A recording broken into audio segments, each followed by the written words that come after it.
sun'iy intellekt yordamida vafot etib ketgan, bu dunyodan o'tib ketgan ota-onalarini gapirtirish, suratlarini gapirtiryapti. Hozir internetga kirsangiz, o'sha sun'iy intellekt yordamida marhum bo'lib ketgan otani yoki onani gapirtirib, bolam, biz yaxshimiz, o'zinglar yaxshimisizlar, o'g'lingni uylantiribsan, qizingni erga beribsan, va hokazo, va hokazo. Azizlar, bu narsa joiz emas. Bu g'ayb ishiga aralashish bo'ladi. La ya'lamul g'ayba illalloh, g'aybni faqat Alloh biladi.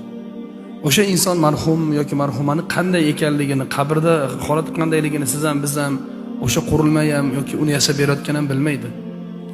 Yoki bo'lmasam uni ko'rib yig'laydi farzandlar, qalbi tirnaladi. Vaholanki yig'lashlik, yig'i-sig'i qilishlik bilan vafot etib ketganlar, marhumlar mahzun bo'ladi. Payg'ambar alayhisalom aytadilarki, hadislarda o'sha vafot etib ketgan insonlarga ularning yaqinlarini amallari ko'rsatiladi. Yaxshi amal bo'lsa xursand bo'ladilar, yomon amal qilsalar, o'sha vafot etib ketganlar aytadiki, bizlarni hidoyat qilganing kabi bularni ham hidoyat qilmasdan ya Robbiy jonini olmagin deydi. Imom Ahmadda rivoyat qilingan bu hadis. Shunday ekan, unaqa ishlardan qochish kerak. O'lib ketgan, marhum bo'lib ketgan ota-onalarning suratini gapirtirib, ularga nisbatan behurmatlik qilmaslik kerak va bu dinimizda joiz emas.